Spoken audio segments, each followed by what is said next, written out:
High high, একই শুনলাম আসামের বরপেটা জেলা থেকে কয়জন নামি দামি ইউটিউবারকে পুলিশে অ্যারেস্ট করেছে। হ্যাঁ বন্ধুরা, এটাই ঠিক। আপনারা হয়তো জানেন বা চিনেন, যেমন ইনজামামুল হক, পাশান র্যাপার, তারপর রবিজুল, যারা নাকি শর্ট ভিডিও করে, জুজু, এদের ভিডিও আপনারা হয়তো নিশ্চয় দেখেছেন, বেহুদা বয়সের, টুটু ভাই, এদেরকে হয়তো বরপেটা জেলার বহুত নামি দামি ইউটিউবার, মোটামুটি সর্বমোট 9 জন ইউটিউবারকে পুলিশে অ্যারেস্ট করেছে। হ্যাঁ বন্ধুরা, এটাই ঠিক।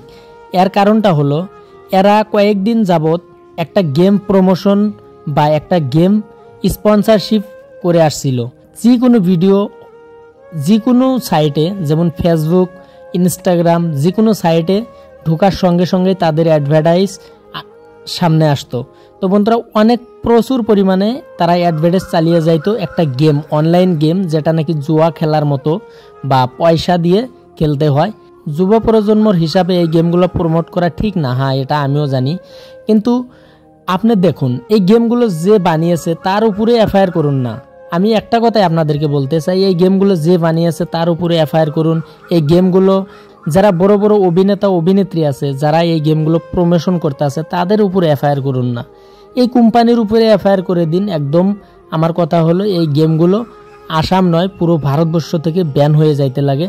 সেটার ব্যবস্থা যদি আপনার হাতে আছে, সেটার ব্যবস্থা করুন। দেখুন, আজকে আপনি এই 2 জন ইউটিউবার বা 5 জন ইউটিউবার, ছোটোখাটো ইউটিউবারের উপরে এফআইআর করে আপনার কি লাভ? আপনার কোনো লাভ নাই না। আপনি তো এই গেম ব্যান করতে পারবেন না, কারণ হয়তো এই ইউটিউবার কয়জনের উপরে আপনি হারাশাস্তি করতে পারবেন, কিন্তু দেখুন এই অ্যাপস, এই পারমিশনটা হয়তো এর থেকে বড় বড় ইউটিউবাররা করবে। তখন কি আপনি তার উপরে এফআইআর করবেন?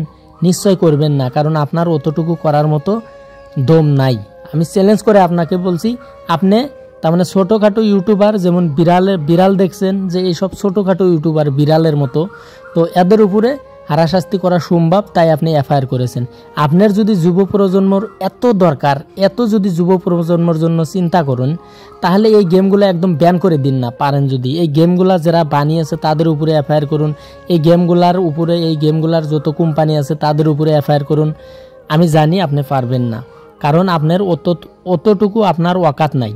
দেখুন, আজকে ছোটোখাটো কয়েকজন ইউটিউবারে এই গেমগুলো প্রমোট করে 2টা টাকা ইনকাম করেছে, তাতেই মাথা ব্যথা হয়ে গেছে, তার জন্যই আপনি এফআইআর করে দিছেন। কিন্তু এর থেকে বড় বড় যারা গেম প্রমোশন করে, বড় বড় অভিনেতা অভিনেত্রী, তাদের উপরে আপনি এফআইআর করতে পারবেন না, কারণ আপনার অতটুকু ওয়াকাত নাই।